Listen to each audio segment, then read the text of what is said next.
Bonjour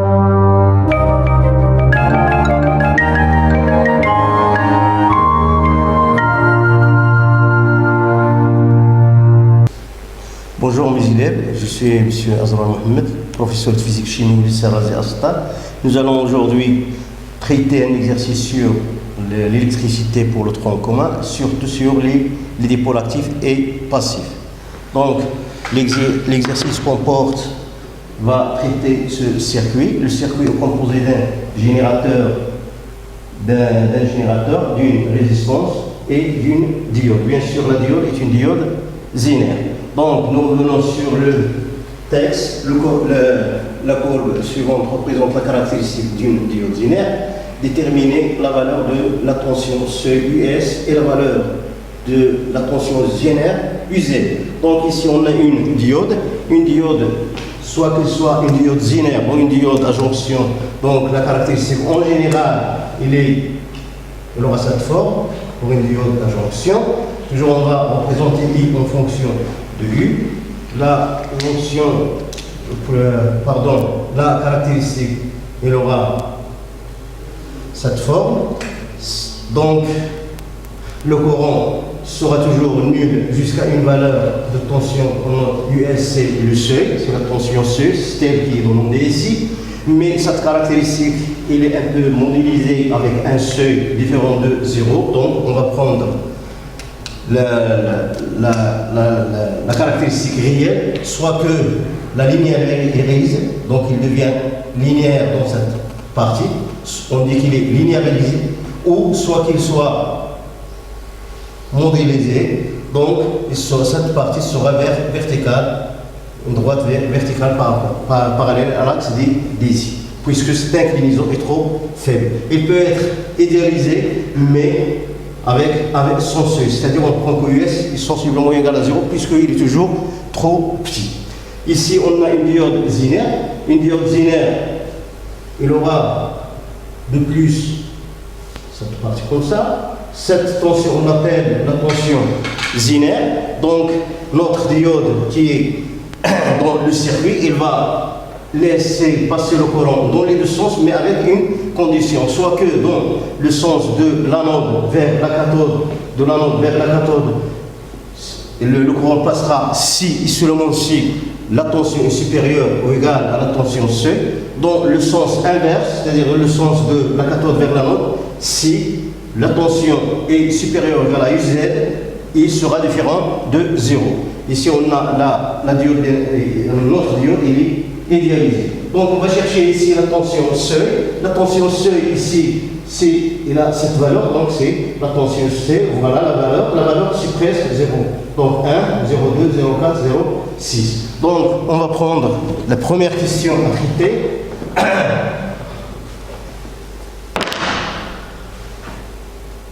Premièrement, donc d'après la courbe, ou le graphe, sont 2, US est sensiblement égal à 0,6 volts. Si on nous demande même la tension UZ, la valeur de la tension UZ, donc on a ici 0, 1, 2, 3, c'est 4. Et UZ sensiblement égal à 4 volts. On a trouvé donc deux valeurs. Bien sûr, la tension seuil est toujours petite, il est de 0,605. La tension zénaire, il est toujours supérieur, à S. Par exemple, ici on a trouvé les 4 volts. C'est l'intérêt de la diode zénaire. C'est il va permettre au courant de passer dans le sens bloqué, dans le sens inverse, avec une tension Z qui est un peu plus grande. Dans la deuxième question, on considère le circuit suivant. Un générateur qui applique une tension UPN. Donc bien sûr, le générateur sera toujours caractérisé par sa force électromotrice et par la résistance interne. Un conducteur en de résistance R, donc on a un conducteur en de résistance R, et bien sûr de notre diode. Pour le générateur, donc pour un générateur, il est toujours caractérisé par sa force électromotrice et sa résistance interne. La force électromotrice, bien sûr, c'est sur la courbe, si on a la caractéristique. Voilà la caractéristique d'un générateur. On va faire un petit rappel avec le courant. Donc, la caractéristique, c'est une droite un peu inclinée. Voilà, donc c'est-à-dire qu'il y a une position de la pente, elle est négative. E, c'est cette valeur. Donc, la force électromotrice veut dire quoi? La force électromotrice, donc E égale à la tension UPN quand I égale à 0. Si I égale à 0, on dit que c'est la tension à vide, c'est-à-dire quand le circuit est ouvert. Donc E, on peut la déterminer à partir de la caractéristique, ou si on a notre dipôle, c'est-à-dire notre générateur, on peut le prendre et prendre un voltmètre et le brancher entre les bords, donc à vide ici, le courant est égal à 0. La tension qu'on va mesurer par notre voltmètre sera la tension E.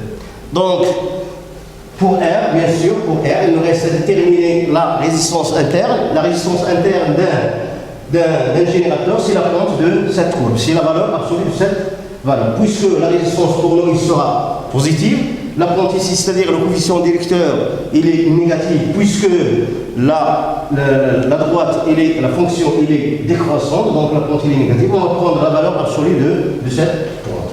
Donc, sur notre exercice, on va prendre E, donc calculer la tension UR, calculer les valeurs des tensions UR et la valeur de la tension I. Bien sûr, ici on a R égale à 20, on va calculer la valeur de la tension U, c'est-à-dire la tension au bord de la diode zénère et la tension UR, et on va chercher. Puis on va, dans la dernière question, on va chercher peut-être la valeur du courant électrique. Mais dans les cas suivants. Donc on va calculer U et UR et la valeur de l'intensité du courant qui traverse le circuit. Dans le premier cas, UPN égale à 0,5. Donc, dans la question A, on va prendre UPN égale à 0,5. Donc là, la seule donnée qu'on a ici, c'est 0,5. Il nous demande de calculer U et de UR et de calculer I. Donc, la seule possibilité qu'on a ici, c'est qu'on peut écrire la loi d'addition, d'additivité des tensions. On va essayer donc. Donc, le circuit, on va représenter les tensions, ils sont représentés ici. Donc, la loi, j'applique maintenant la loi d'utilité des tensions, mais toujours il est conseillé de représenter les flèches qui représentent les tensions comme elles sont ici pour qu'on puisse écrire cette expression d'une manière très correcte. Donc UPN égale à UP, je prends A, plus UAB, plus UBC, je reviens sur UCN.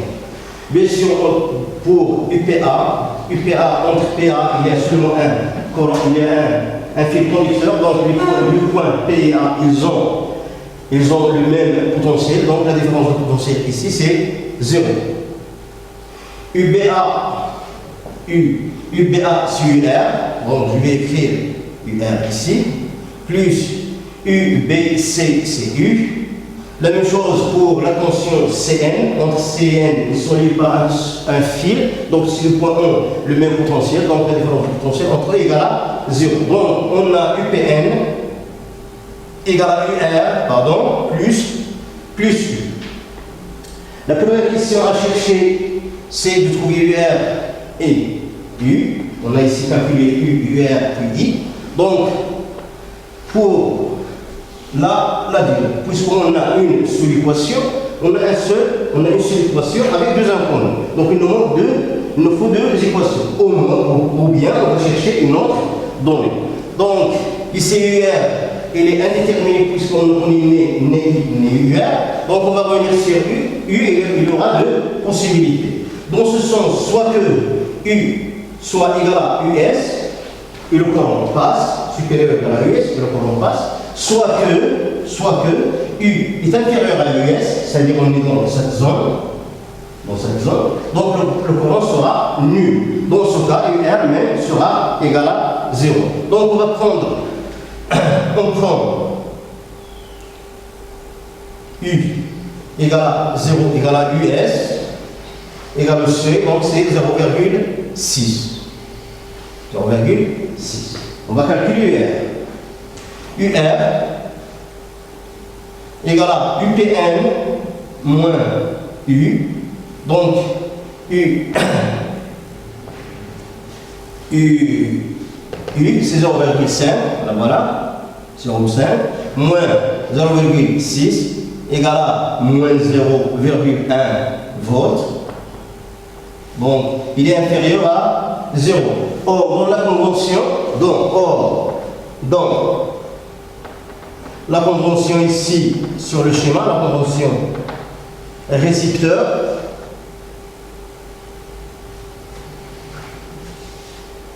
UR égale à R fois I, donc puisque le sens du courant c'est dans ce sens, donc I dans son sens, donc UR sera égal à UR égale à R fois I, il est supérieur à 0.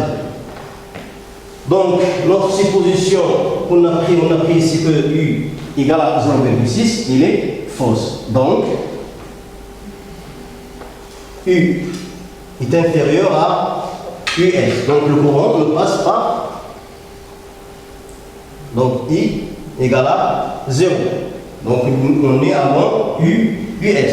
Donc ici on a trouvé que U est inférieur à US, soit donc les résultats vont se découler à eux seuls. Donc on aura bien sûr UPN garde la valeur de 0,5. UR, puisque I égale à 0, UR égale à R fois I, donc UR égale à 0. Et U égale à 0. Maintenant, pour U égale à 3 volts. Dans le deuxième cas, on va prendre UPN égale à 3 volts. C'est le deuxième cas. On va reprendre les mêmes conditions, les mêmes méthodes. Donc, on aura toujours, on a déjà, donc on a UPN égale à UR plus U. UPN égale à 3 volts. U, c'est au moins égal à, si on prend UR égale à US. US égale à 0,6, donc UR bien sûr il est supérieur à 0. Donc ici on prend US c'est 0,6 volts et UR égale à UPN moins US c'est 3 moins 0,6 c'est 2,4 volts. Donc on a UR qui est égal à 2,4 volts. Et donc ici la diode zénère elle est passante. Pour I, calcul de I maintenant, le calcul de l'intensité I. Donc dans notre convention UR, donc on a la loi d'Ohm, on a UR égale à R fois I, soit donc R égale plutôt I égale à U sur UR sur R. Une application numérique simple à faire ici, on a UR, il a la valeur de 2,4 volts, donc si ça convient bien, R c'est 20, je crois, donc 2,4 sur 20, c'est 1,2 sur 10, c'est I, il est égal à 1,2 ampères, 0,12. On a donc I égale à 0,12.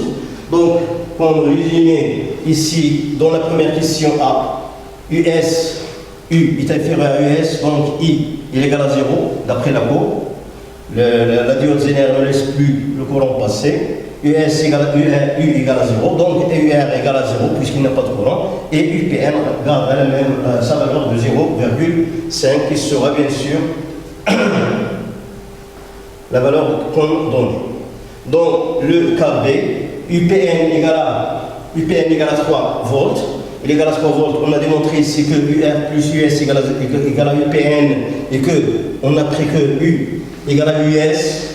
On a trouvé que UR égale à 2,4 et I bien sûr égale à 1,2. Maintenant pour la question C. Maintenant dans la question C, ce qu'on va faire, c'est qu'on va prendre, on règle le UPN sur la valeur de 6 volts. Donc on va prendre 6 volts et on inverse le branchement de la diode zénère. Donc le courant va entrer par l'anode et sortir par la cathode. Donc on change le conducteur ohmique R égale à 20 avec un autre résisteur de résistance R'. Donc on a deux choses ici à faire. C'est que UPN est là la valeur de 6 volts, mais on va inverser le branchement de la diode zénère et on va changer notre conducteur ohmique avec un autre de résistance R'. Bien sûr ici, il est demandé de déterminer la valeur minimale de R' pour éviter la détérioration de la diode, pour ne pas griller notre diode. Une donnée ici très importante, on donne la valeur maximale de la tension du courant que peut supporter la diode égale à I0 égale à 20 mA. Donc ici on va écrire la relation entre les tensions avec la diode zénère inversée et on va chercher la valeur avec I0 et on va voir s'il donne R qu'il soit minimal ou maximal. Donc nous prenons ici, je peux effacer maintenant ici. Alors, nous allons reprendre notre schéma avec la diode zénère inversée de l'autre. Voilà le générateur, le conducteur ohmique, ce sera R', et notre diode zénère. Voilà. Bien sûr, les points sont les mêmes. Voilà P, voilà N, voilà A, voilà B, et voilà, on prend C. Donc c'est la question 2, la deuxième question. Donc toujours on va écrire la loi d'activité des tensions, mais ici le courant, voilà le courant I, voilà c'est la tension U R', c'est la tension U B C et c'est la tension ici UPN. Alors la loi d'activité toujours, la loi d'activité des tensions.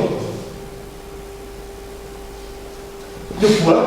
Toujours pour écrire cette loi, obligatoirement on va représenter les tensions avec des flèches. Donc UPN, bien sûr, il est égal à UR' plus UBC. UR' égale à R' fois I, puisque dans la convention récepteur, on a toujours une résistance. Voilà. La tension U, pour la note UR, le courant I. Dans ce cas, on écrit que UR égale à R fois I, toujours les deux flèches, le sens du courant et la flèche qui représente UR ont le sens opposé pour écrire cette relation. Dans le cas inverse, par exemple, s'ils ont les mêmes sens, on ajoutera un signe moins, puisque UR sera égal à R. Et UBC, si le courant passe dans notre circuit, donc si le courant passe, c'est que la diode le laisse passer, donc sa tension il est égal à UZ, voilà la valeur UZ. Et UBC égale à UZ. Nous revenons ici, donc on cherchera ici R', donc on va écrire que on a donc UR', c'est UPN moins UZ, on a R' égale à R' fois I, donc voilà, I égale à UPN moins UZ sur I. pour l'application numérique, je vais le faire ici, dans cette partie. Alors,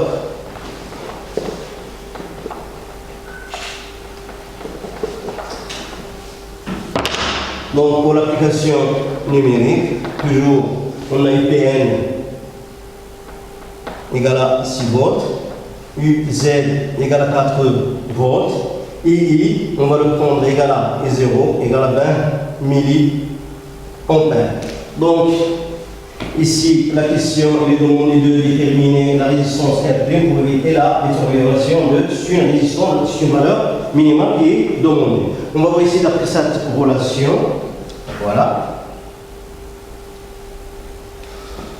La seule donnée qu'on peut utiliser ici, c'est le courant maximal que peut la diode supporter sans qu'il soit grillé. Donc, si I égale à I maximal, c'est-à-dire qu'il est maximal, les deux valeurs UPN et UZ sont constantes, donc R' sera la plus petite valeur, donc il sera minimum. Ici, on va convertir l'unité, 200, donc c'est 200 fois 10 à la puissance moins 3 ampères, puisque dans cette relation R', il doit être en nombre. Pour l'homme, un nombre, toujours un nombre, c'est 1 volt par ampère. Donc, on doit convertir ici. L'application numérique UI, R' dans là. Donc, on a 6 moins 4 sur 200 fois 10 à la puissance moins 3, R', 0,2 de 20, 10. R' égale à 10 ohms. Donc, c'est tout ce qu'on a pour cet exercice. Seulement toujours à tenir en compte que dans le sens direct, si le courant passe dans notre diode, c'est que la tension est égale à US. Dans le cas inverse, comme dans la deuxième question, si le courant passe dans notre diode dans le sens bloquant, dans le sens bloqué du C vers B ici, c'est que U entre les bornes de la diode sera égal à UZ et toujours quand on applique la loi des difficultés des tensions, on doit bien sûr représenter les sens du courant et les flèches qui représentent les tensions immersives.